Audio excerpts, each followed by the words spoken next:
Hello, and a very warm welcome to the Property and Investor podcast. As you know, I am your host, Paul Lanfear, and it is customary to start with appeasing my inner lawyer. My inner lawyer needs to remind us all that nothing in the podcast is health, financial, or legal advice. But of course, you know that, and of course, you're doing your own due diligence. Today's podcast builds upon a theme that's emerging, which is around protecting the assets. And my guest today is a professional pension scheme trustee of over 650 small businesses, which seems an astonishing number, total assets exceeding many hundreds of millions. He's a qualified FCA advisor, entrepreneur, investor. Lars Singleton, a very warm welcome to the podcast. Well, good morning, and thank you very much for a lovely lead-in.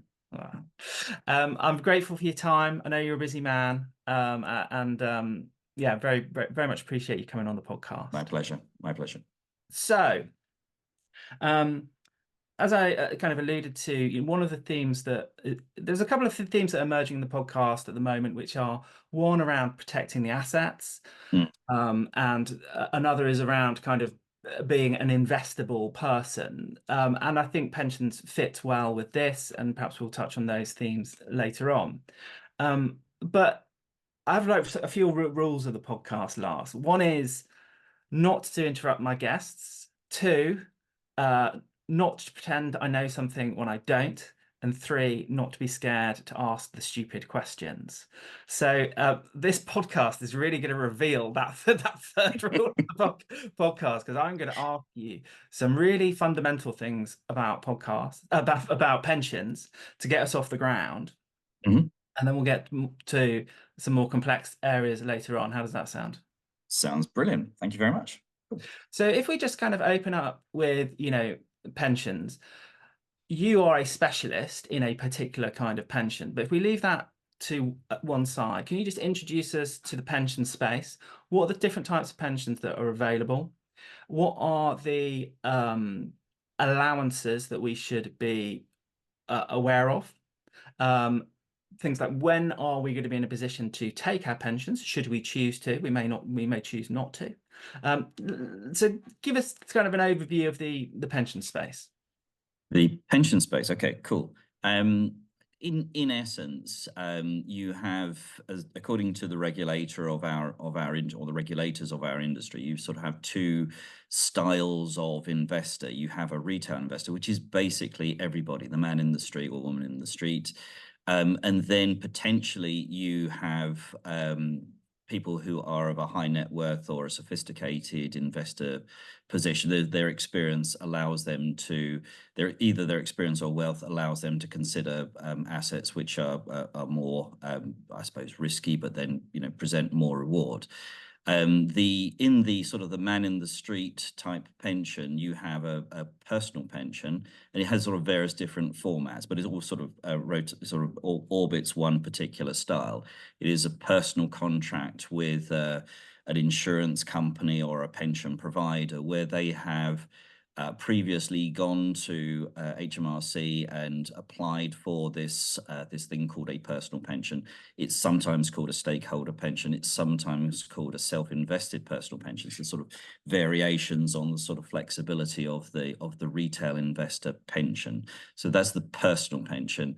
And within that, you have the FCA, the Financial Conduct Authority, that regulates the promotion, the running, the investments, if things go wrong, they're involved in how sort of reparations and justice is given, and it's very much a sort of a sort of very covered and sort of protected space. So that's sort of the personal pension side. Then you have occupational pensions, which are pensions that are regulated by a different regulator called, strangely enough, the pensions regulator. And they may very well have retail investors within them as well, but they are slightly different. They're set up under trust, and in that they will have trustees. an occupational pension scheme is one which is associated with an employer. So this is the only way you're going to get it is if you're an employee of a company that's got one of these set up. And they're sort of slightly different sort of flavour of structure. And they have the opportunity of all of that other sort of FCA regulated world, all of those investments. But then they also have the ability to invest in other areas. And that's the space where Empowered Pensions, which is the company I have the sort of pleasure of representing and owning a sort of goodly proportion of it. And, you know, that's the space that we're in, that we work with small companies who want to have the choice of all of the HMRC rulebook and not necessarily just the bit that a particular insurance company wants to set out for us. From my point of view, one of the great advantages of the space that we're in is that as a company pension scheme in a certain style, which is these small self-administered schemes, that pension scheme can interact with the company, can lend money to the company under certain conditions. It can buy commercial property into which the company can move its operations and pay a rent and that sort of thing. So you're starting to get a far more sort of symbiotic relationship between your personal self, if you own the company, and your pension self, and it allows you to take sort of profits from your company, invest them into your pension scheme, and as such you get what's called corporation tax relief, which is the sort of company tax you get back. So you don't pay any money on that profit. You literally put it into the pension scheme. You offset it against your tax at the end of the year. And then the delight, from my point of view, is that you then have the opportunity to sort of use that money to some degree back in your company to sort of grow it, provide it with sort of liquidity through this thing called the authorised employer loan, which is sometimes called a loan back. And it's sort of like your I wouldn't say your private bank, but it is a sort of an access to finance where you are very much in control of it, so long as you follow HMRC's rules. So it's quite quite a close relationship, and also usually entrepreneurs have a sort of more tolerant approach to investment risk. So very often, alongside lending and owning commercial property, these entrepreneurs, tend to be people who have considered other styles of investment, and where they're allowable in the HMRC rulebook, we try very hard to sort of give them an appropriate way of owning those assets. The downside to the upside. Well, the upside is you get choice and flexibility. The downside is, I would say it's probably a downside. You have to be, you as the business owner, you're also a member of the scheme. You're also a trustee, so you have to have sort of little different hats that you're wearing, and you have to have the true responsibility of I've picked it, and if it breaks, then I was the one that picked it, and therefore I've only got myself to blame, unless there's some proper illegality that has gone on the other side. So. It's quite a responsible position to go with that choice and that power. Did I warble? No, you didn't. You did absolutely fantastic. It's very interesting, and I suppose it's worth hovering over that last point about responsibility. I mean, that cannot be overstated. I mean, the level of responsibility people have for their own financial welfare, we are entirely responsible, and even more so in the context of a SAS pension, for example. And it's been an interesting space, hasn't it, in the last 10 years? We've just seen such a big evolution. If you look at it from from an employed person's perspective, obviously the pensions regime has changed, that now it's very much you've got to opt out of your employer's scheme as opposed to having to opt in, and that's rather changed the landscape in that respect. And interesting with entrepreneurs, I really think this last 10 years has been fascinating because, I mean, even now I meet entrepreneurs in my daily life, and we talk about all kinds of things because we're interested in them. And a lot of entrepreneurs, I would say maybe 5 years ago, would have had no interest in their pension. And they would say things like to me, "I am my pension. I'm the business, basically." And that has really evolved, certainly in the last five years. And I think the psychology was that one, people needed all of their liquidity themselves in order to operate their entrepreneurial enterprise. They didn't have surplus capital that they wanted to park away until their dotage. They wanted to deal with it in the here and now. But as this landscape, as the SaaS landscape has emerged, it's given, as you say, people so much more flexibility as to do. And we're going to get onto the flexibility because it's really astonishing what you can do within the context of these schemes. Just, I suppose, let's tick off some of the admin first of all before we get into that. So, Sure. how much a year can I contribute to my pension? When can I lawfully take it? Is there any element of it I can take tax-free as a lump sum? If so, what is that? And talk a little bit about the lifetime allowance as it currently stands today. Cool. Okay. So I suppose the best place to start is that, as an employer, you have the choice of where you're directing your spare capital. A lot, as you quite rightly say, very often business owners will see their company, their enterprise as their pension, or their route to wealth. Obviously, a company is going to be taxed, and therefore, every entrepreneur has to decide whether or not they want to keep it in their business, and potentially be taxed on it. But then, of course, you've got full utility of the money, or whether they want to sort of push it into a pension scheme. And you can push a lot of money into a pension scheme. At present, you could contribute up to £60,000 per person per year into your pension scheme. If it's an employer contribution, and then you're limited in terms of your employee contributions. The whole thing can't add up to more than 60,000. But as an employee, you can contribute up to your PAYE, from PAYE, or 60,000, whichever is the lesser. So it's always far more likely that you'd want to make an employer contribution, and therefore you should be thinking about this £60,000 number as an overall maximum.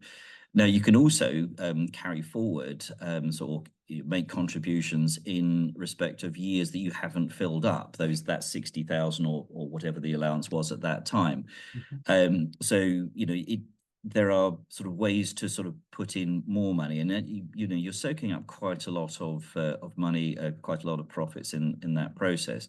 Bearing in mind you're likely to be one of a number of people who own that company. Very often our clients are family businesses, so you've maybe got a number of sort of family members that are contributing. So you're looking at sort of X times that 60,000.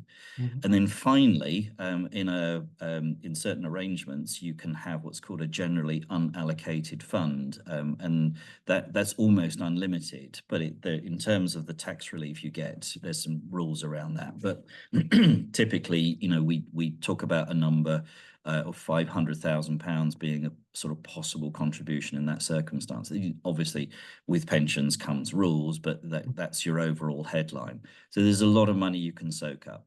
Now, if you've decided that you're going to keep your money inside your company, then you have to factor in that corporation tax that you're going to have to pay out. If you can put it into your company, into your pension scheme, mm-hmm. and then use it back in your company through this authorized employer loan, which I'm sure we'll talk about more in a second, mm-hmm. Then you're sort of getting that ability to save the tax and mm-hmm. use the same money to create a larger organization, mm-hmm. more profitable organization, and sort of positive sort of feedback mechanism. It's a pretty powerful thing, and as I say, as long as you you follow HMRC's rules in terms of what, the circumstances they will allow, then, you can use it for whatever your business does. In terms of taking money out, I mean, we're bearing in mind what we've been talking about is that sort of building wealth both inside and outside your pension in the period up to retirement. But then, of course, comes the traditional view of pensions, which is, at a certain point in time, you either slow down or you stop your employment, and you go off and do whatever it is you want to do in your senior years. But having got fairly close to those senior years, I still see them as the sort of very much middle years, because it's who wants to think of sort of 60 odd being sort of an old age. The rules presently are from age 55 you can access your benefits. That will go up to 57 as the state pension age changes to 67. The pension rules are set sort of 10 years below that, so there will be a change coming sort of relatively soon. And at that time, you've got the ability to take bits or all of it as your pension. So you can access a little bit. You may still be receiving income from other areas, from other investments. You may choose to to defer it for a number of years into into your old, the proper old age. But you can take sort of bits at a time, or you can take the sort of traditional monthly pension.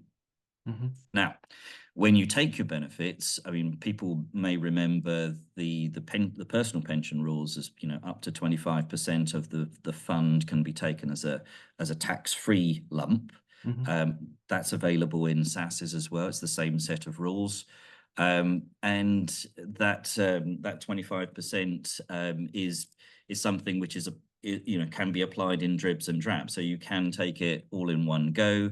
You can take it in multiple goes. Theoretically, you could take it in monthly lumps. You could treat it almost as a sort of pseudo income that you don't pay tax on. But very often people want to get hold of that big lump because they have sort of lifestyle changes they have to make at that point. And then the rest of it, the 75%, you take as an income. And the idea, logically, would be that you invest at a level where you're living off the interest from that 75%, and you're not sort of using up the capital. That then gives you a sort of a great opportunity, because for a very large proportion of your fund, it will be outside of your estate. So you've got a pension / inheritance tax planning tool as well. So lots and lots of different sort of benefits of having a pension, both pre-retirement, in retirement, and post-retirement in that sort of very, very final question. Just pausing for breath there, just anecdotally, one of the interesting conversations I have with people as to that 25% that they intend to take tax-free or at the earliest opportunity that the laws at the time will apply. I've had conversations with people that's how they're going to pay off the remainder of their domestic mortgage, for example. So they're mortgage free, so they've got more cash flow, they've got a lower cost base as they go into their retirement years. And I suppose, circling back to your comment about I suppose our perception of age. I mean, I fairly recently was climbing a mountain with my father-in-law is into his 80s, and I was struggling to keep up. So I think depending on how people's lifestyles have progressed, people might be active and working well beyond the time when, in theory, they're allowed to take yeah, very much so. And it's a sort of fairly common trait for entrepreneurs, or the sort of clients that we have, to do that sort of partial retirement as they implement some management team to take over their role. As they're stepping back, the income balance is changing inside the company. They may be transitioning ownership over to the next generation, and they won't very rarely take it all in one go. It's usually sort of bits and bobs, and then into the sort of 60s and 70s, then it becomes a sort of more regular sort of source of income. And you mentioned the £60,000 sort of total amount that can be contributed per annum, and you alluded to the fact that there's an opportunity to use like previous years. So we had Michael Chamberlain on the podcast recently, and he shared, I think, that he put in his current years at whatever the number was at the time. I think it might have been less at the time, and he 40,000 backdated probably. it over 2 or 3 years. Mhm. Is that still something that's in play? Could we do that? Very, very much so. The standard position is you fill up the present year's allowance, Yeah. and then you sort of look back at what might be available from the previous 3 years, and you're gradually filling up those previous 3 years. So, if, for example, you had the ability to make a £40,000 contribution last year, and you made a £10,000 contribution, you sort of got an excess that you didn't use, which is 30. So you would have that available to you, but it's a sort of a trailing 3 years as you go into the next financial year, and another one drops off at the back end. So it's a good idea to sort of try and fill up where you can, assuming you have the capability of doing it. So that's so interesting, because there are lots of the property market is very dynamic, and Hmm. there's all kinds of shifts of opinion, particularly I would say again in the last 5 years. It's a completely different landscape, and very often, I come across property investors who have done well over the years, and then they're deleveraging, and they're perhaps having less properties and what have you. They have a lot of retained capital in their limited companies. They do perhaps a bit of angel investing and what have you, but they're looking for a home for this capital, and they in those situations, it sounds like those people could be well served by using up maximizing all of these allowances, if it's an appropriate thing for them to do. A couple of things also to touch on in terms of, I suppose, from a protection point of view. So a previous podcast we had Zoe on, who was talking about all kinds of different insurance policies that we can take out to protect us both in our lives but beyond our lives, and also to address things like inheritance tax, which you've alluded to.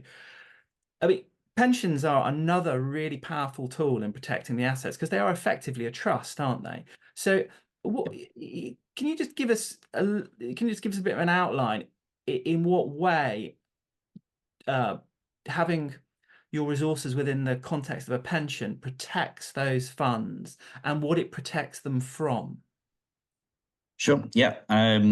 So the moment that you put £1 into your pension scheme, it effectively goes outside of your estate, and unless you're in a sort of you've got sort of months to live. There's a couple of rules that say, look, if you're very close to death and you put a big drop of money into your pension, then it can be looked through. But generally, if you put £1 in, the very moment you put that £1 in, it's outside of your estate. There's those people who have taken legacy planning advice will maybe know about the sort of 7-year rule, and there is also a 2-year rule. Well, this is the 0-year rule. It's literally like the £1 goes in, the £1 is saved.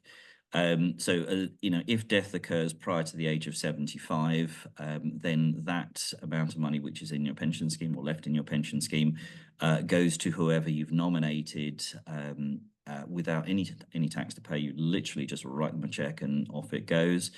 They do have the right to not receive a check and to leave it inside the pension. Therefore, they would inherit the pension, and that then opens up a huge number of opportunities for sort of generational planning, life planning. So, for example, generation one might start the business. They might put money into the pension scheme. And then generation two might then either pick up the business or they might go into a different area. But you're starting to accumulate that sort of that trust that we look back at the Bertie Woosters of yesteryear and say, well, how could we do that? This is a way of doing it. So as I say, first £1 goes in on that day. It's outside of the estate. If death occurs after age 75, the rules change a little bit, but it's still pretty darn good in terms of the sort of planning opportunities. And you can make, as I say, you can make investment decisions that span decades to sort of transition that wealth across. Which is extraordinary. I mean, that is how empires and fortunes are built, aren't they, over the generations, in that way. So my understanding was that if you had a pension, we'll talk about lifetime allowance in a second, but let's say you're fortunate enough through skill and good luck to get a 7-figure pension, and you're active all the way through your life, and you never have to call upon your pension. Maybe you have resources outside of your pension, for example. Let's assume you're a married couple with like two children, for example. Mm-hmm. So let's say the wife has the pension first of all. She dies. My understanding is that it can then pass to the person named in the will. Hopefully that would be the husband in this context as opposed to someone else. And that pension doesn't form part of their pension allowance, but it's something that they're entitled to draw down on. And similarly, for the next generation, imagine there was something left of that pension, they would then have access to it as potentially they have access to it, but it doesn't form part of their pension. Have I got that wrong? How does that fit with your framework? Largely right, yes. Right. You're essentially, whether it's husband or wife that predeceases the other, you have this nomination of beneficiaries.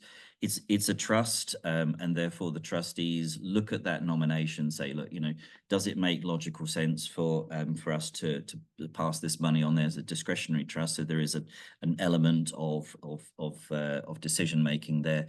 But generally, I can't think of a single situation where the wishes of the deceased have not been met.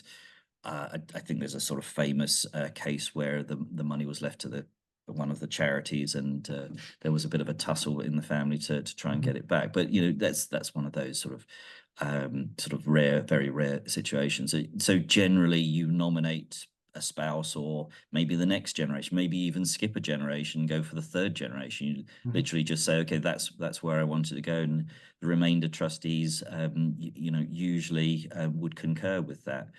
It's not actually part of your estate, generally speaking, as I mentioned. You do have that ability to change things on a very regular basis, if you're of that mind. It's not your will that actually dictates it; it's that nomination.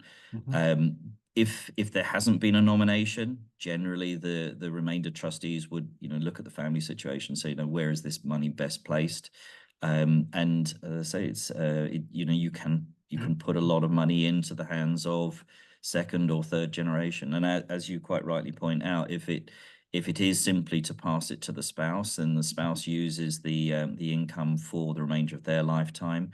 And if sensible investment and drawdowns are applied, then there will be something left over for the next parties to use it, and on and on and on. It's typically it's up to sort of 125 years that it can survive for. So I don't think I'll be administering to the end of the possibility. But no amount all of good green tea fun. and yoga might allow you to go that distance, but who knows what the future holds. So I mean, Yeah. that in itself is astonishing, isn't it, and worth reflecting upon in terms of eight wonder of the world is compounding apparently, but well invested capital left alone for a long period of time can do really astonishing things. And I know a few people are like heavily embedded in the crypto space, and they often will say that the best performing crypto wallets are those where the person has lost their password for a few years and have forgotten about them, and then they come back and they're astonished by what they've got, as opposed to all the messing about that people have tempted to do. Yeah. Lifetime allowance, then, obviously, there's been a lot of chatter in the last 12 months about this. We've got an election coming. I think the narrative is there's inevitably going to be a change of government. Labour are, well ahead in the polls, although, the polls are often wrong. They're wrong about Trump, Brexit, and various other things. But let's assume, so tell us what's the current position with the lifetime allowance, and then gaze into your crystal ball and what are the options for lifetime allowance? Okay, so up until relatively recently, there was this thing, as you say, called the lifetime allowance, which is effectively the limitation of HMRC's generosity. They've given you tax relief on the way in. They've given you tax-free growth through the sort of the years of your accumulation. And when you start drawing your benefits, the benefits you draw are tested against this sort of what's called a lifetime allowance. Now that actually got withdrawn. I can't remember, it was one budget ago or two now. I sort of lose track with this government. So it was withdrawn mostly. There is no lifetime allowance as it stands at the moment, which is brilliant. It's a great vote winner. Thank you very much. They did leave the limitation in place for tax-free lump sum. You can have a multi-million-pound sort of pension these days. But if you're taking tax-free lump sum, then they're limited to 25% of what was the annual allowance. So it's sort of like a give you but not quite give you type arrangement. Now, pretty much the second that this was announced, of course, the opposition says this is completely inappropriate, and that they would seek to reimpose a lifetime allowance if they formed the next government. Now, whether they do or don't, I don't really have much of an opinion on that one, but the likelihood is that a changed government, change in colour, is likely to have a budget of some description fairly early on. It is something that they were committed to, or may still be committed to, although they sort of got themselves into a little bit of a difficult position, because they want to leave it as no lifetime allowance for certain professions, but not for others. And I'm not entirely sure how you actually sort of put that into law, and whether or not it could be legal to prefer one vocation over another. But let's just say that they did put something else in because they've been committed to that. In my opinion, it's not a great strategy, because this country cannot afford, it seems, to pay a sort of a decent state pension, or perhaps we don't want to pay the taxes that come along with a decent state pension. I'm not really into that discussion, but the fact is that this country requires us to pension for ourselves, and if you're limiting the amount of money that can go in, by implication, you're I know it's a fairly high limit, but it is still a limit. And then you're limiting it at the back end. You think, okay, well, do you really want us to pension, or is it sort of just only within these certain boundaries? And I suspect there will be a lifetime allowance.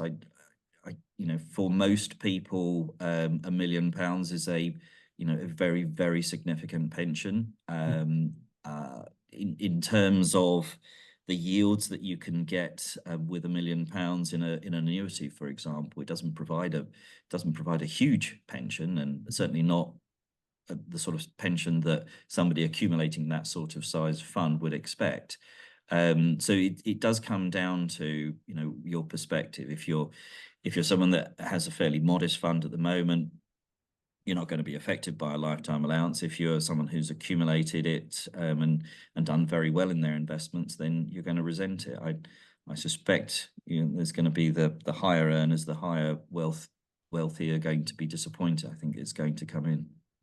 Okay, well, that's interesting. So I suppose watch this space. I mean, it's going to have very real impacts on people, because I know several friends and contacts who, through corporate life, accumulated a 7-figure pension, and then were attracted by the flexibility that a SSAS offers, and moved their pension across so that they could do more interesting things, particularly with a property focus. Although interestingly, some of them, I think, went across with a property focus and then had their eyes open to all kinds of fascinating things, and have switched focus. So that the reimposition of a lifetime allowance is going to cause some people to really think, having squirreled away whatever they could over 40 years or what have you, they're going to have to think about the road ahead. But look, let's cross that bridge when we get to it, I would say.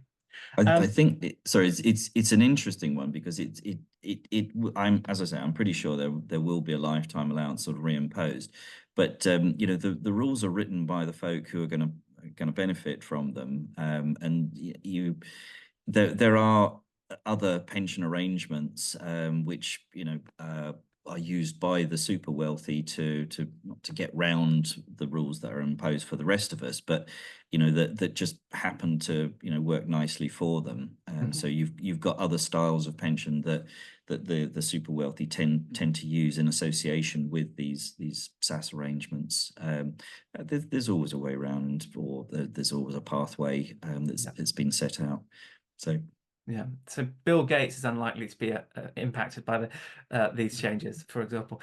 Probably not. Yeah, exactly. So let's, if we turn our focus for a moment onto kind of the property theme of SSAS pensions, because that's certainly how it came into my landscape initially, was conversations with people who were interested in, for example, owning commercial property in their own pension scheme, but then doing interesting things with loans. So loans to their own businesses, loans to third parties. So could you give us a bit of an overview of the property, if we make it property centric for a couple of minutes, on just, what, if someone is absolutely to the core property investor, they're not interested in anything else, they don't want you to talk to them about anything else, they just want to talk property, what can they do with a SSAS pension property wise?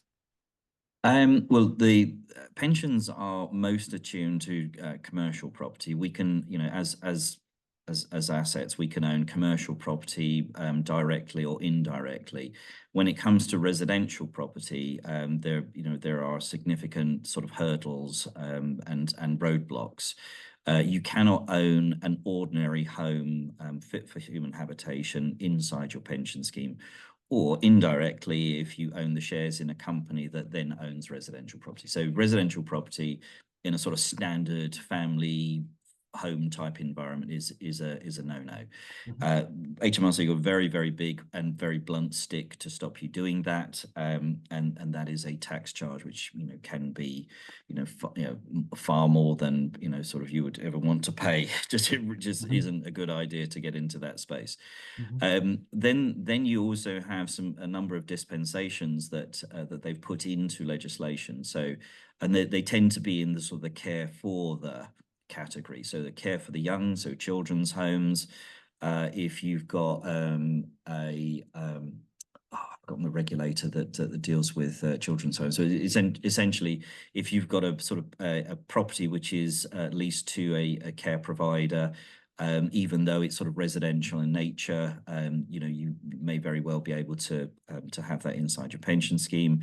And if you look at the sort of supported living areas, again, those people who have mental health issues, the sort of care in the community, that sort of property can be held in there. Then you have sort of care for the elderly, so sort of retirement homes, and they can be a great investment. You have maybe the capital asset being inside your pension scheme, but then lease that capital asset, that building, to your operations business, which runs the business of being a care provider. And then you're sort of making a sort of a tax-free haven for your capital assets, keeping your operations business in the normal sphere of business, and it's sort of separating that. It gives you a great deal of security in that sort of situation. So there's care for the young, care for those with mental health issues or substance abuse issues, and care for the elderly, care for those people needing temporary accommodation. And sorry, I'm just talking about sort of hotels, guest houses, that sort of thing.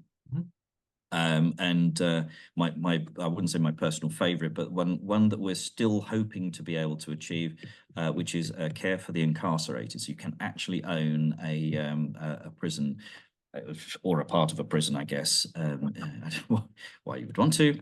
No, it's Well, yeah. I mean, I was talking to somebody yesterday whose career is going to be in the legal side doing wills and trusts, and I said, well, you've certainly picked a career that will always be in demand. Like that's never going to be phased out, no matter what AI does to us. I would say Yeah.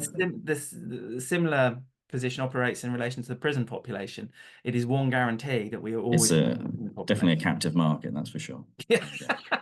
Oh, that was very Ah, good, got Lars. to get that one in. Got to get that one in. But and that's, I mean, that's your standard buying of commercial property. Now, a lot of people are very much into residential property, and we have seen, you know, sort of good and bad practice in the lending to residential developers. If you lend money to a property developer, you know, there are some fairly you know, fairly strict rules in what you can and can't do, how you structure the loan, you know, whether or not the pension scheme has a financial interest and at what situation, and those sort of things. So you know, there are a number of SaaS administrators that just won't go anywhere near it. We would say that having spent rather a lot of time with both HMRC and with barristers and with lawyers, that sort of thing, we feel that we know the mind of HMRC, and I trust that we have you know, sort of taken the correct advice. Certainly, we've paid for the correct advice. So you know, there is a, as I say, there's a way of lending, and then there's a way not to lend. And very often people do get confused about the role that an independent trustee like myself or a scheme administrator would play in things. In these sorts of pensions, the member trustees generally are the finder and the vetter, or the person who does the research on the investment. We have always set out our stall as the compliance people. So, you know, we will say whether we think it's going to get you into trouble with HMRC. You decide whether this is an appropriate asset that you want to invest in. Now, a lot of people choose to make loans. Sometimes they choose to make loans to property developers. We do the compliance side of that. And we very often, you know, in fact, in all cases, we recommend security, and our preference is, of course, the first charge, because one that's most valuable. Unfortunately, you know, in this space, a number of developer parties have targeted, probably not the right word, but it's not a bad word to use. You know, this community have taken loans from the community, and you know, we've gone through some fairly hellish times in property there, and a number have failed, and sometimes they fail catastrophically for those people who've lent money to them if they haven't taken you know, the appropriate security. So it is one of those where you've got to go into it with your eyes open, and my view is that if you're not getting the first charge, you shouldn't be lending, because it's the return of the capital, not the return on the capital, which is your prime goal. I suppose but just you pausing know, there. I mean, I think when we see these spectacular failures, which are often absolutely horrendous, you know, it is understandable that you see a commentary around due diligence and what have you. And I obviously, with my former lawyer hat on, I would be preaching that's gospel all day long, and obviously security and what have you. But I was also supposed to offer some balance as well. You know, I know some really sophisticated investors who have lost money in these investors, and you know, you look at their profile, you know, they are serious people. You know, they're serious investors. They're sophisticated. They know what they're doing. You know, they've taken risk in the market. It is just really unfortunate that they have lost their money. And then you look at the context. There's a big difference, isn't there? There's those which you could look at and you could objectively say, look, that scheme from the outset looked pretty questionable. To the completely opposite end of the story, which is developers who, when things are going south, are working 24 hours a day, 7 days a week, day after day, for years to rescue projects. And ultimately, you know, they fail. Some succeed, though. I mean, I know people who've worked for 2 or 3 years to rescue projects, and finally pulled it off, by the skin of their teeth. And Yep. that every week they were updating their investors saying, look, just hang in there. This is what we're doing. This is the next step. And, so the market's made up of very different players, aren't they? Yeah, But and you do very much need to understand the people that you're dealing with, and it is unfortunate that life. Well, I suppose it's fortunate and unfortunate. Life is dynamic. The folk who look good on paper and they've done plenty of good projects and they're saying all the right things and doing all the right things. They've got all the structure in place. They've probably never faced that sort of horrible situation, as you point out. My main business has failed. I will either choose to wrap it all up, go through the process of bankruptcy or whatever, and then rebuild my life afterwards, or I could choose to struggle on for years to make this thing right. And you would hope that they would choose the second pathway, but human beings are human beings, and that as a lender you have to look at who, however it's presented, you have to look at it and say, look, is it likely? And if you can't make that decision, you need to say, okay, well, if I can't make that decision, then the best thing for me to do is either A, not participate, or B, participate where I've got the appropriate security, which I can then control. And that is the only place that can be done is as the first charge holder. Yeah. Without that, you can't assess the risk. And if you can't assess the risk, you can't assess how much extra you should be charging to compensate for that risk. And usually you will only have a small number of loans. So you can't even say I'm diversified over over a lot of loans. I can make it up on, if one fails, I can make it up on others. So I just think it's a horribly difficult place to be. And I would say, shortcut the whole thing. Go for the best security you can get, and if you can't get good security, you shouldn't be lending. Very good.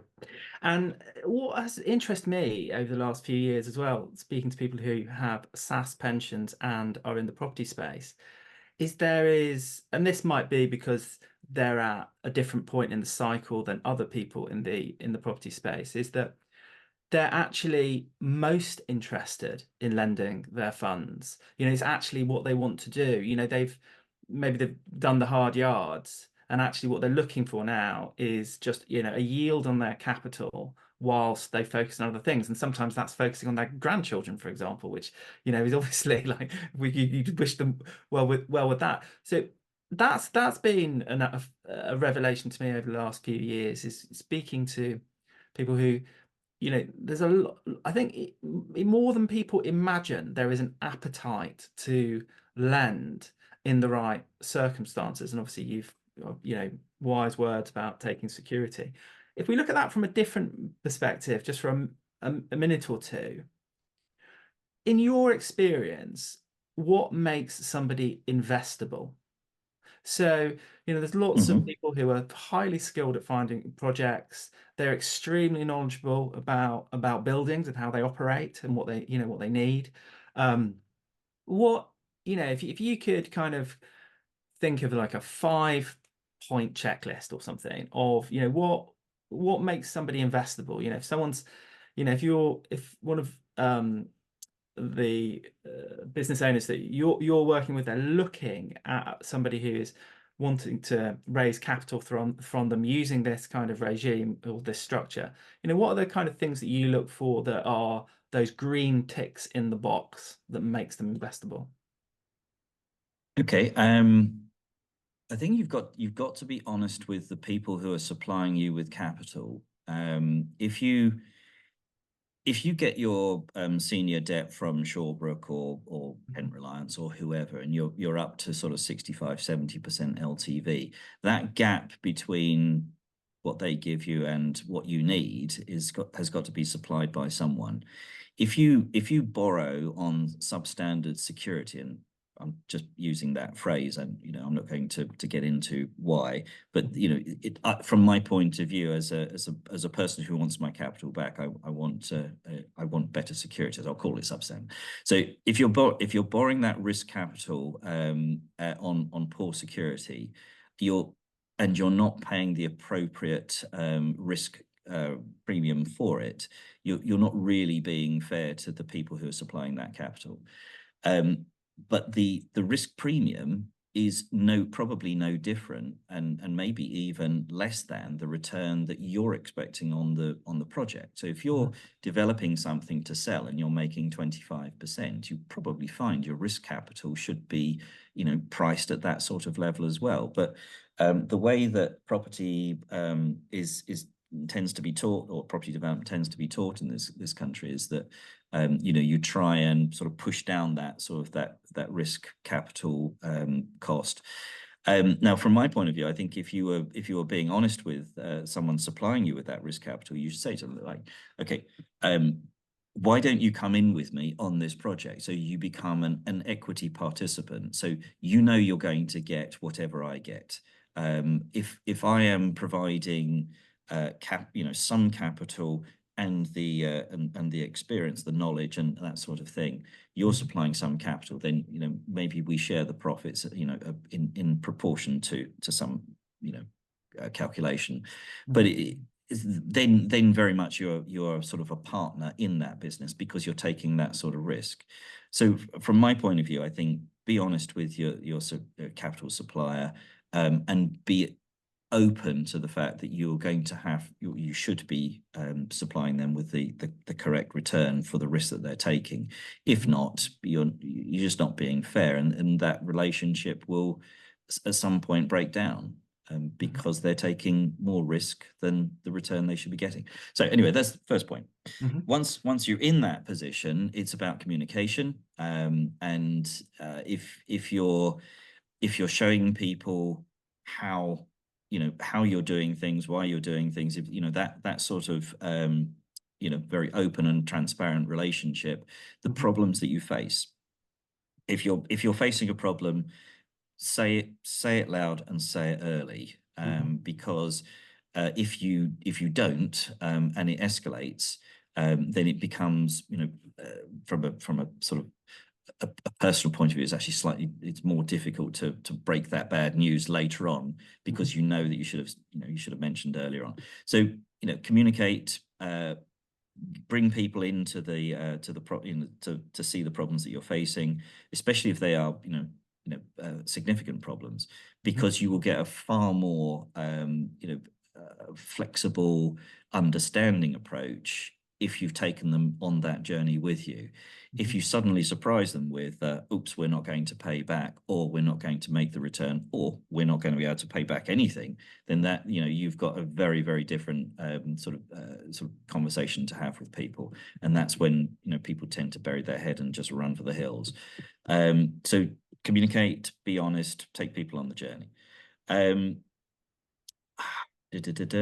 Other things, I think from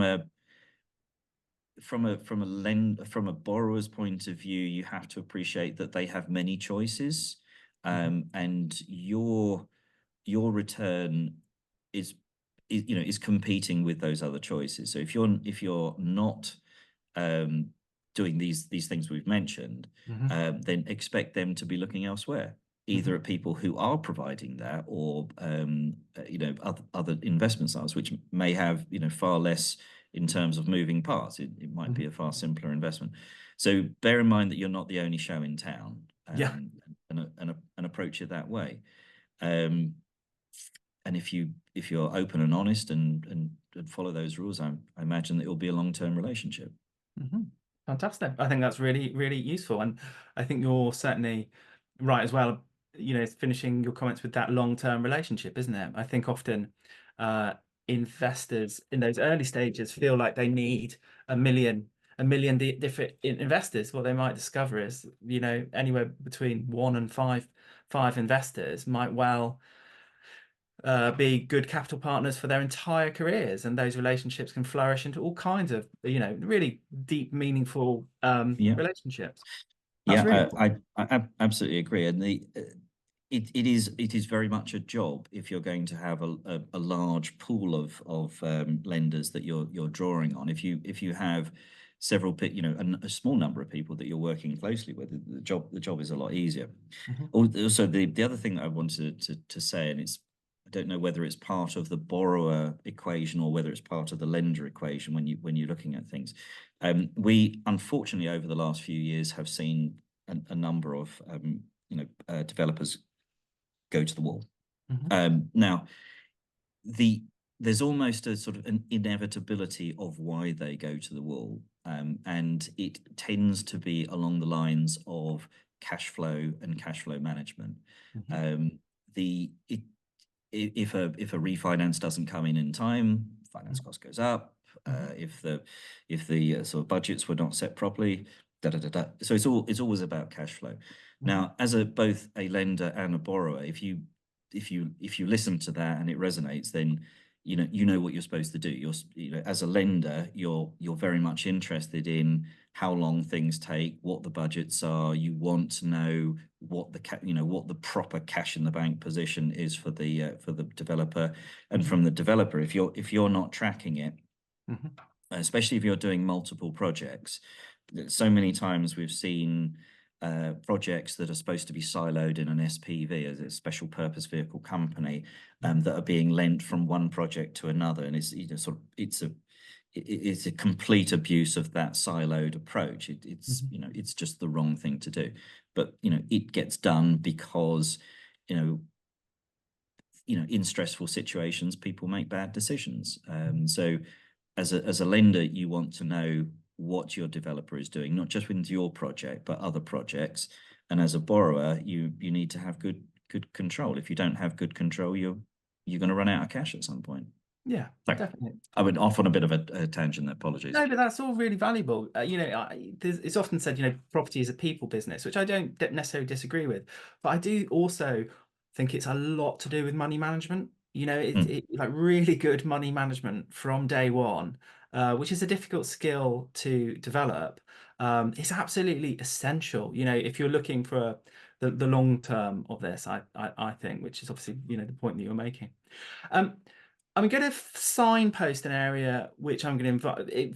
So for people who want to kind of take this further, we're going to put a link to Lars's LinkedIn account in the show notes. And the area that I'm going to signpost us to is what Lars touched upon briefly, but really goes beyond the scope of the podcast, which is some of the really sophisticated things you can do in terms of loans to your own companies, to trading businesses, to operating businesses. That goes beyond the scope of this podcast and the time that we've got left. So if you're, if you've got a SaaS, you're thinking about a SaaS, and your direction is the more complex things, I mean, I think the invitation is get in touch with Empowered Pensions and seek, kind of one-to-one consultation, if you like. And obviously nothing in the podcast has been financial advice, but specifically in relation to that, that's such a complex area. But there is one thing I want to hover on just briefly before we bring things to conclusion, which is, a lot of people who I know personally who have SaaS pensions, they went into them because they had aspirations of buying more property, buying property in their pension fund, and all the rest of it. And then, I've caught up with them, for lunch like a year later. So, how's the pension? How's the pension going? How's the property thing? I'm not doing property in my pension. This is what I'm doing. So give us a bit of a whistle stop tour. What are some of the, and I'm not going to say sometimes I would use an expression like weird and wonderful things. Actually, no, I'm not going to use that. People are doing really, really smart things in their pension.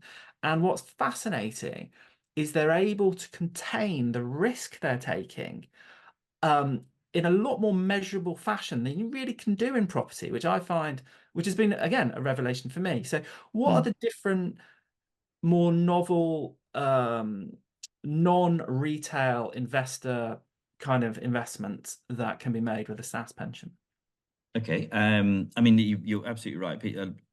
I would say the vast majority of our clients came to us as property or property related investors. And then as they learn about what you can do, they branch out into other things, because projects are sometimes hard to come by and make work.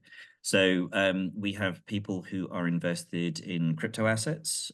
They've bought their Bitcoins, their Ethereums, their Solanas, various different things. And at this moment is very of the moment.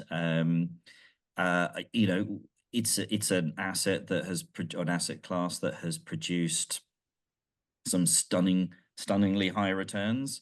They are volatile. They're very volatile. But even on a sort of volatility adjusted basis, they produce over the long term, or have produced over the long time, great returns, far more than one could reasonably expect in property. And there's less moving parts in them.